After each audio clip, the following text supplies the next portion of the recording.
Last video में हमने देखा था यूनिट सेल में नंबर ऑफ पार्टिकल कैसे कैलकुलेट किए जाते हैं। आज अपने इस वीडियो में पढ़ रहे हैं क्रिस्टल तंत्र, जो कि 7 प्रकार के होते हैं, उनकी क्या विशेषताएं होती है उनके बारे में अपने पढ़ेंगे।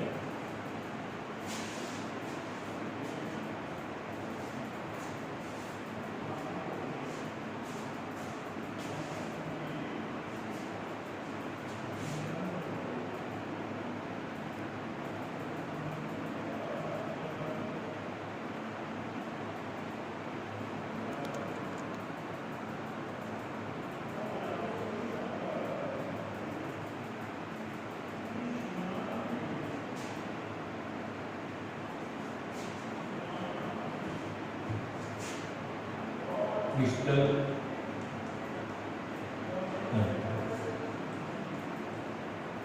कितने प्रकार के हैं? 7।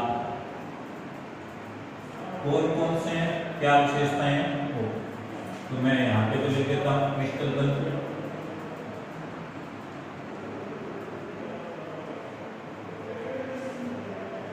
सेकंड ऑप्शन में मैं लिख रहा हूँ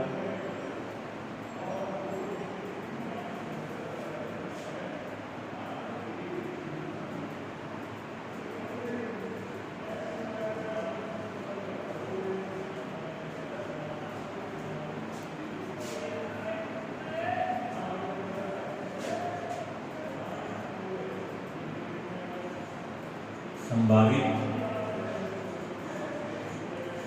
विभिन्नता। क्या मीनिंग है ये भी अपने बात करेंगे।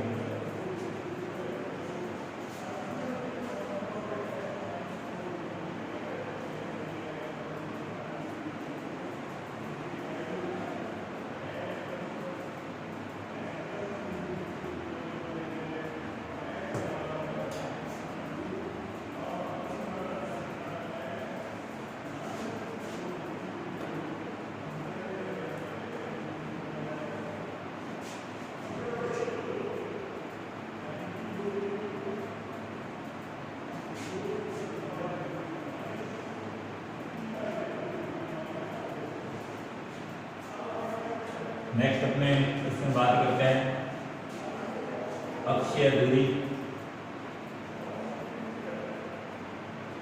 ए बी सी जो होती है उनमें क्या संबंध होता है? अक्षीय दूरी संबंध।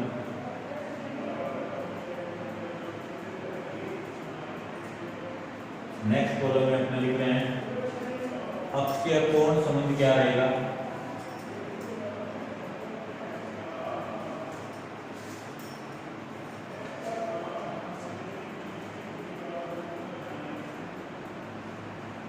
और फाइनली अपने इसमें मेंशन कर रहे हैं इनकी क्या क्या एग्जाम्पल है।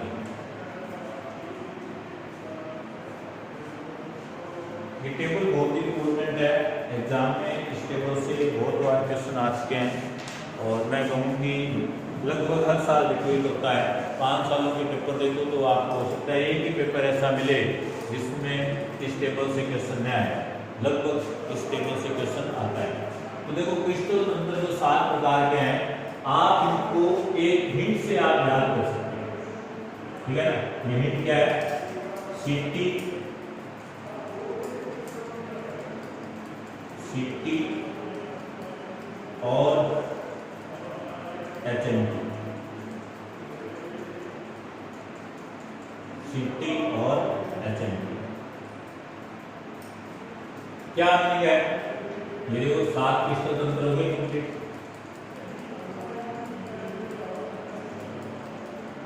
मीनिंग क्या है? सी का है क्यूबिक, क्यूबिक या आप कह दो घनीय क्रिस्टल तंत्र, हिंदी में हो घनीय क्रिस्टल। टी का है टेट्रागोनल, टेट्रागोनल, टेट्रागोनल हिंदी में हो तो इसको कह सकते हैं द्विसमलंबाक्ष, द्विसमलंबाक्ष।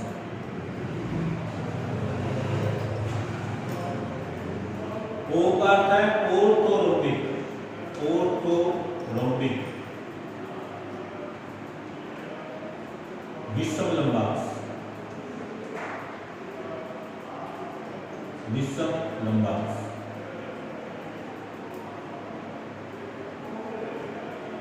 आर का अर्थ है रोम्बोहेड्रल, रोम्बोहेड्रल,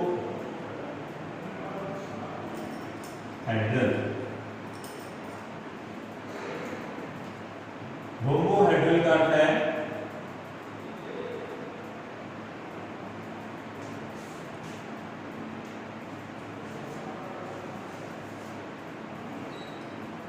इसका भी हम देखते हैं। एच का अर्थ है हेक्सागोनल, हेक्सागोनल,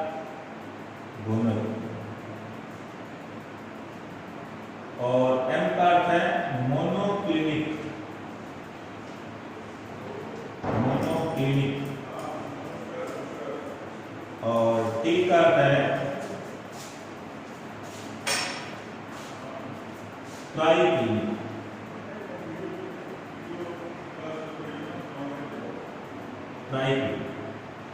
अच्छा, इसको तो अपने बोलते हैं ट्रिनटास,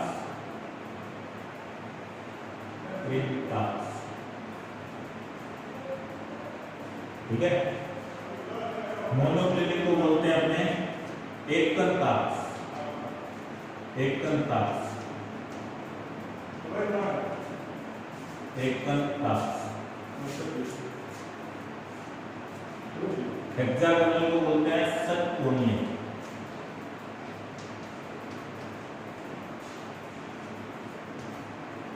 रोम्बोहेड्रल को इसके दो नाम दिए हैं, एक नाम मैं लिख देता हूं यहाँ त्रिकोणीय, एक नाम को भी याद रखना त्रिकोणीय।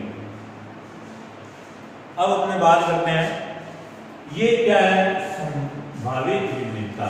तो देखो मैंने आपको यूनिट सेल आपको 4 प्रकार की करवाई थी, PUC primitive unit cell, BCC body centred unit cell, FCC face centred unit cell, और ECC end centred unit cell.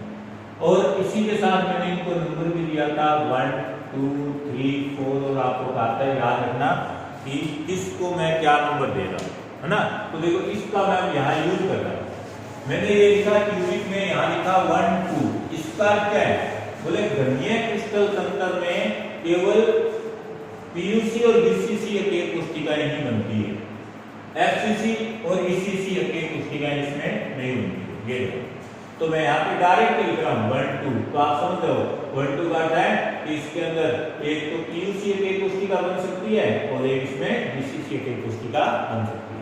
इसके अलावा यहां मैंने लिखा 1 2 3, 1 2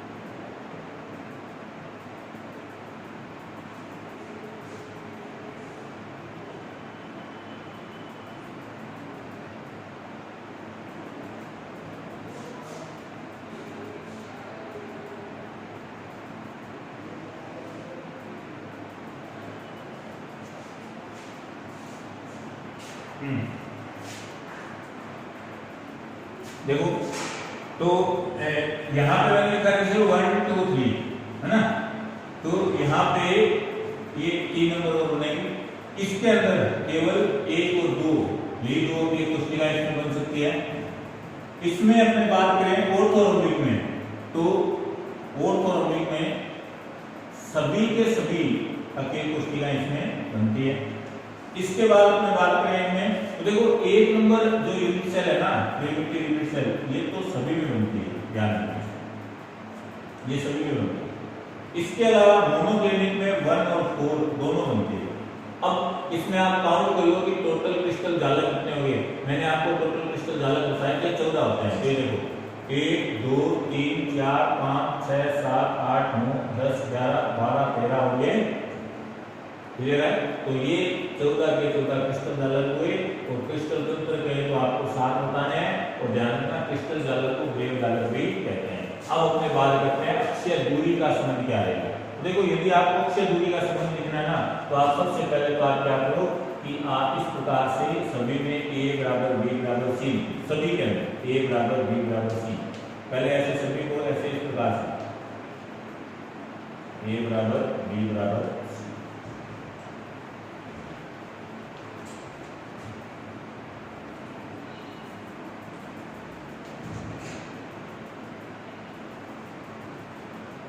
अब क्या करूं, बराबर वाले निशान है ना, पहले वाले में आप काटो ना, दूसरे वाले में कोई भी एक निशान काट दो, फिर तीसरे में दोनों निशान काट दो, फिर दो काटो, फिर कोई भी एक निशान काट दो, फिर दोनों काट दो, लास्ट वाले में दोनों काट दो। तो ये अक्षय दूरी का संबंध है। आसानी से आपको यदि इस प्रकार से आपने सीरियल में लिखा है तो आसानी से ये याद रह जाएगा। पहले नहीं काटना है, फिर एक काटना है, फिर दोनों काटने हैं, फिर नहीं काटना है, फिर एक काटना है, फिर दोनों काटना है, लास्ट में दोनों काटना है। अब अक्षय कोण, तो अक्षय कोण क्या है, अल्फा बीटा और गामा है, तो इनमें अपने को देखना है। तो देखो सबसे पहले तो आप क्या करो, इसी प्रकार से अगेन लिख लो अल्फा बीटा गामा एंड ये आप इसको शुरुआत के तीनों में ध्यान रखो, अल्फा बराबर बीटा बराबर गामा भी होता है और ये हमेशा 90 भी होते हैं। फोर्थ वाले में अल्फा बराबर बीटा बराबर गामा जरूर होता है पर ये तीनों कभी भी 90 डिग्री नहीं होते हैं, इस चीज का याद। फोर्थ वाले में क्या है, तीनों हमेशा बराबर जरूर होंगे पर कभी भी 90 नहीं होंगे। अच्छा, ऐसे लास्ट वाले में न तो कभी तीनों बराबर होते हैं और न ही कभी तीनों 90 होते हैं, इस चीज को ध्यान रखो। न तो कभी तीनों बराबर होंगे और न ही कभी 90 होंगे, जबकि यहाँ तीनों बराबर होते हैं पर कभी भी 90 नहीं होते। ठीक है। अच्छा, फिर अपने बात करें इसमें मोनोक्लिनिक में, तो मोनोक्लिनिक में क्या होता है, कोई भी दो एंगल तो 90 होंगे पर एक एंगल जो होगा वो 90 नहीं होगा, इस चीज को आप ध्यान रखें। ठीक है। अच्छा, ये जो मैंने लिखा है ना, इसी के अकॉर्डिंग यदि अपने चाहें तो इनकी 3D स्ट्रक्चर भी बना सकते हैं, जो कि बुक में आपको 14 के 14 क्रिस्टल जालक बनाए हुए दिए हुए हैं। और वो क्योंकि 3D स्ट्रक्चर है तो अपने उसको सही तरीके से मेंशन नहीं कर पाएंगे, इसलिए स्ट्रक्चर के पास में अपने उसकी प्रॉपर्टी लिखनी होती है कि भाई इसके अंदर ये ऐसा रिलेशन है। जैसे कि मैं आपको एक हेक्सागोनल का बना के मैं बताता हूँ कि हेक्सागोनल में क्या होता है कि इस प्रकार की स्ट्रक्चर होती है हेक्सागोनल। जैसे आपने सभी ने ग्रेफाइट देखा है तो ग्रेफाइट किस प्रकार की स्ट्रक्चर होती है, ग्रेफाइट में षटकोणीय परतें होती है।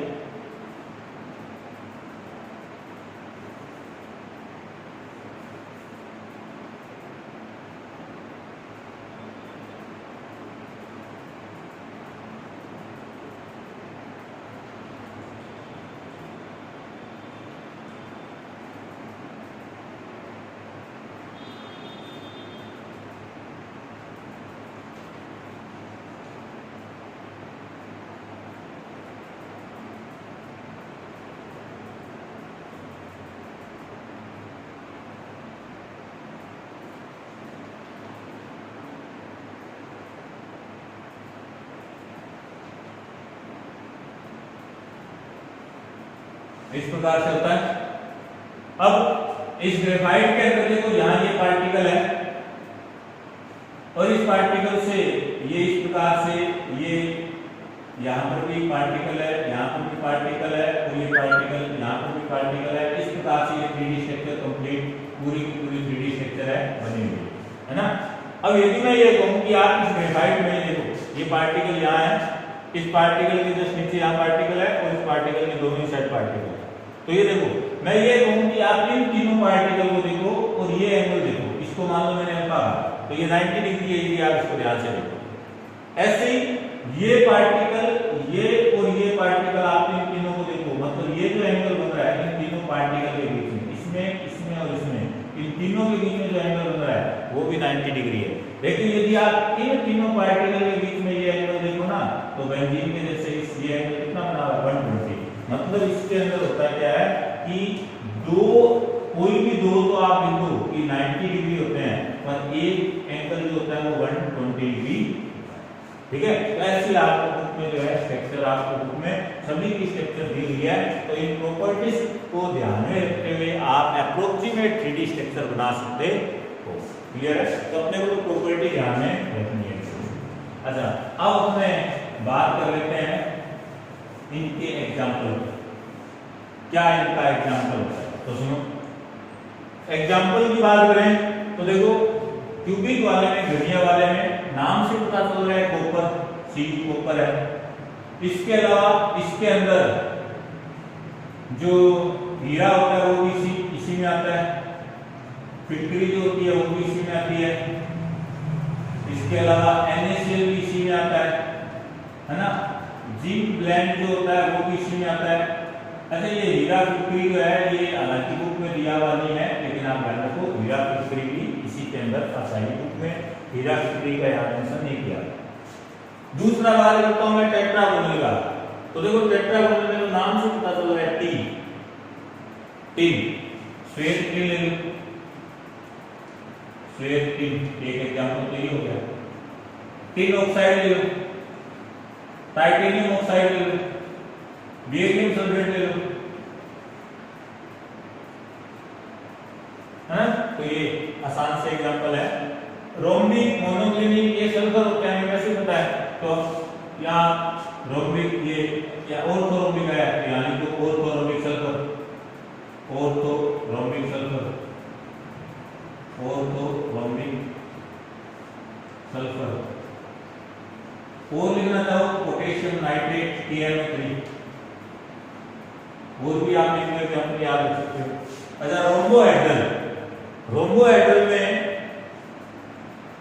आप एग्जांपल इसमें रोम्बोहेड्रल में दो एग्जांपल है, बहुत ही इंपॉर्टेंट एग्जांपल है दोनों। एक तो है कैल्साइट। कैल्साइट क्या होता है? तो ध्यान रखें, कैल्शियम कार्बोनेट को कैल्साइट कहा जाता है, कैल्शियम कार्बोनेट को कैल्साइट कहा जाता है, जिसमें कि रोम्बोहेड्रल त्रिकोणीय क्रिस्टल तंत्र पाया जाता है। और दूसरा एग्जांपल है वो है सिनेबार। सिनेबार, सिनेबार जिसका फॉर्मूला होता है HgS, HgS, ठीक है।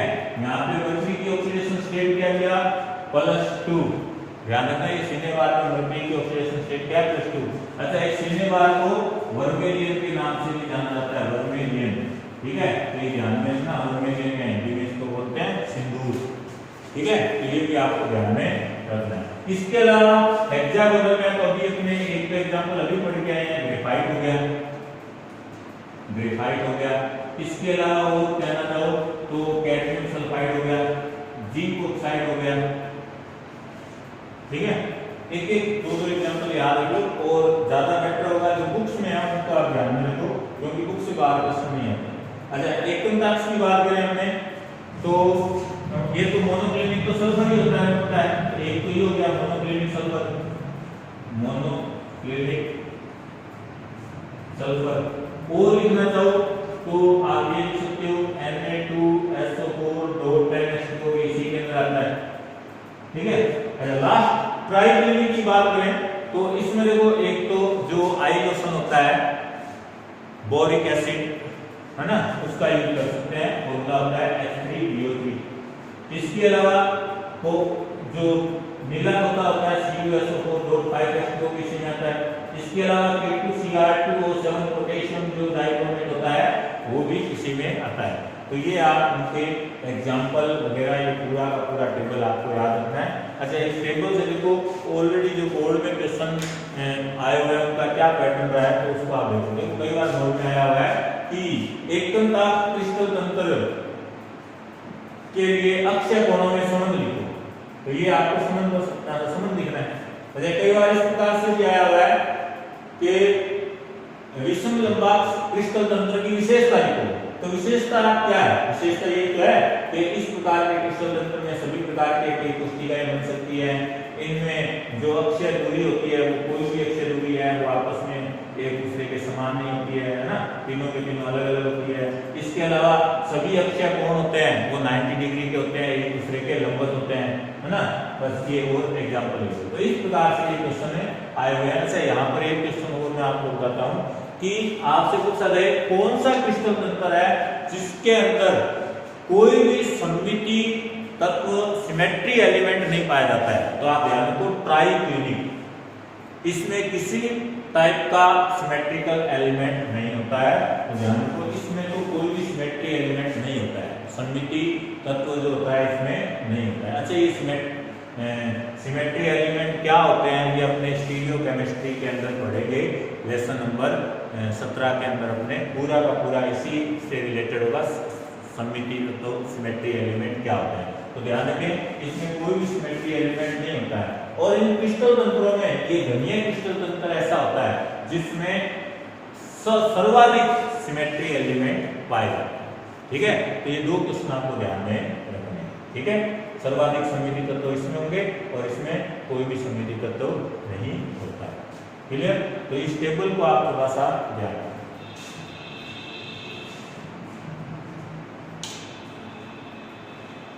नेक्स्ट अपने बात करते हैं, देखो अभी तक हमने इस लेसन में क्या कर दिया है। सबसे पहले हमने बात की थी ठोस, फिर ठोस के गुण, फिर हमने बात की थी ठोस का वर्गीकरण। पहला था अवयवीकरणों की व्यवस्था के आधार पर, दो प्रकार के थे, क्रिस्टलीय है क्रिस्टलीय। दूसरा हमने किया था अवयवीकरणों के मध्य बंधन के आधार पर ठोस 4 प्रकार के थे, आणविक, आयनिक, धात्विक, सहसंयोजक। फिर हमने बात की थी क्रिस्टल जालक, क्रिस्टल जालक के बाद अकेक पुष्टिका, अकेक पुष्टिका के गुण, अकेक पुष्टिका के प्रकार, 2 प्रकार, आद्य अकेक पुष्टिका, केंद्रित अकेक पुष्टिका, केंद्रित अकेक पुष्टिका के 3 प्रकार हमने पढ़े थे। कुल अकेक पुष्टिकाओं की बात की तो हमने कहा था 4 होती है ना। और टाइप के अकेक पुष्टिका कितने प्रकार की होती है, तो आप कहोगे 2 प्रकार की होती है। इसी के साथ ये भी था कि कुल क्रिस्टल जालक कितने होते हैं, तो कहोगे 14 होते हैं। अच्छा, क्रिस्टल जालक को ब्रेव जालक भी कहा जाता है क्योंकि जो क्रिस्टल जालक होते हैं इनका सबसे पहले वर्णन है वो ब्रेव नामक वैज्ञानिक ने किया था, इसलिए इनको ब्रेव जालक भी कहते हैं। तो आपसे पूछा जाए ब्रेव जालक कितने होते हैं तो भी आप 14 बताओगे। अच्छा, इसके बाद हमने बात की थी कि कोई भी यूनिट सेल होती है तो यूनिट सेल में नंबर ऑफ पार्टिकल कैसे काउंट किए जाते हैं, उसमें अवयवीकरणों की संख्या कैसे ज्ञात की जाती है, तो वो हमने याद करने के लिए कुछ बातें समझी थी। फिर हमने अवयवीकरणों की संख्या ज्ञात की थी और जब संख्या हमने ज्ञात की तो हमने क्या देखा, जो पीयूसी अकेक पुष्टिका होती है उसमें अवयवीकरण 1 होता है, बीसीसी में 2 होते हैं, एफसीसी में 4 होते हैं और ईसीसी में 2 पार्टिकल होते हैं। उसके बाद में हमने बात की है, आज हमने 7 प्रकार के जो क्रिस्टल तंत्र है उनके बारे में हमने डिस्कशन किया है। नेक्स्ट अपने बात कर रहे हैं कि कोई भी अकेक पुष्टिका होती है ना, जो हमारे सिलेबस में दे रखी है, उन अकेक पुष्टिका में संकुलन दक्षता को, पैकिंग एफिशिएंसी को ज्ञात कैसे करते हैं। तो हेडिंग लगाएंगे संकुलन दक्षता, पैकिंग एफिशिएंसी।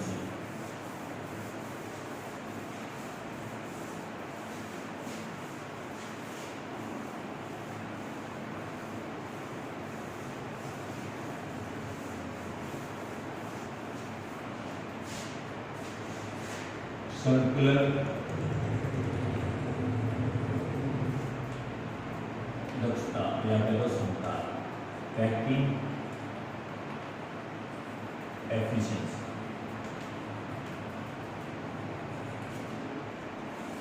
देखो क्या होता है पैकिंग एफिशिएंसी। मान लो मैं ये कहता हूं कि मेरे पास ये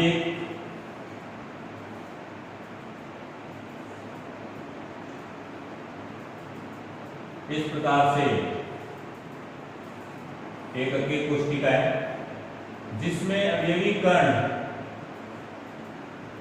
केवल कोने पर उपस्थित है। और आपको पता है कि जब अवयवीकरण केवल कोने पर उपस्थित होते हैं ना, तो ऐसी अकेक पुष्टिका को अपने पीयूसी आद्य अकेक पुष्टिका कहते हैं। तो ये मैंने पीयूसी अकेक पुष्टिका बताई। ठीक है, अब मैं ये कहूं कि इस अकेक पुष्टिका के अंदर इस अकेक पुष्टिका का आयतन कितना है, क्योंकि ये अकेक पुष्टिका घन है और एक घन का आयतन क्या होता है, घन का आयतन, घन का आयतन क्या होता है। तो देखो घन का आयतन क्या होता है, घन का आयतन होता है a क्यूब। कारण क्या होता है, क्योंकि घन में क्या होता है a बराबर b बराबर c। है ना। तो अपने इसका जो टोटल आयतन लेंगे, चाहे तो ए क्यूब कह दो, बी क्यूब कह दो या सी क्यूब कह दो, तो घन का जो कुल आयतन होता है वो क्या रहेगा, ए क्यूब रहेगा, है ना। अच्छा ये तो हो गया घन का आयतन। अच्छा, इस एक कोशिका में अवयवी कण की संख्या क्या है, पीयूसी में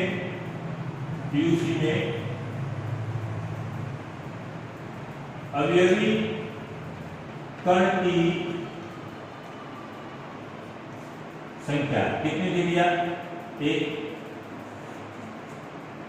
ये बात है ना, दो बातें ये होगी, क्लियर है। अच्छा, ये भी हमने बात की थी कि ठोस में अवयवी कण को गोले के रूप में माना गया है। अच्छा, तो गोले का आयतन क्या होता है, गोले का आयतन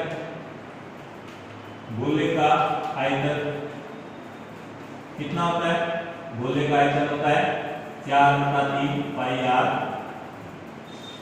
क्लियर है। अब संकुलन दक्षता क्या होती है, मैंने कहा किसी अकेले कोशिका का जो आयतन है उस आयतन का कितना प्रतिशत है जो अवयवी कणों के द्वारा घेर दिया गया है, वही प्रतिशत क्या कहलाता है, उस अकेले कोशिका की संकुलन दक्षता कहलाता है। तो संकुलन दक्षता क्या होती है, अकेले कोशिका के आयतन का वह प्रतिशत जो अवयवी कणों के द्वारा अध्यासित कर दिया जाता है, उस अकेले कोशिका की संकुलन दक्षता कहलाती है। क्लियर है। क्या लिखेंगे, अकेले कोशिका के आयतन का वह प्रतिशत जो उसमें उपस्थित अवयवी कणों द्वारा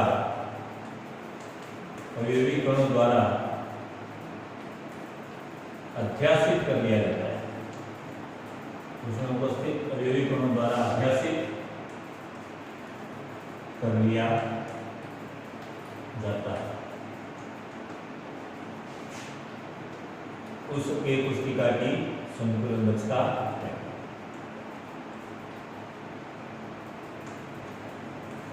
इसका अर्थ क्या हुआ, मैं ये लिख सकता हूं, पैकिंग एफिशिएंसी बराबर होता क्या है, पैकिंग एफिशिएंसी बराबर होता है, पैकिंग एफिशिएंसी बराबर क्या होता है,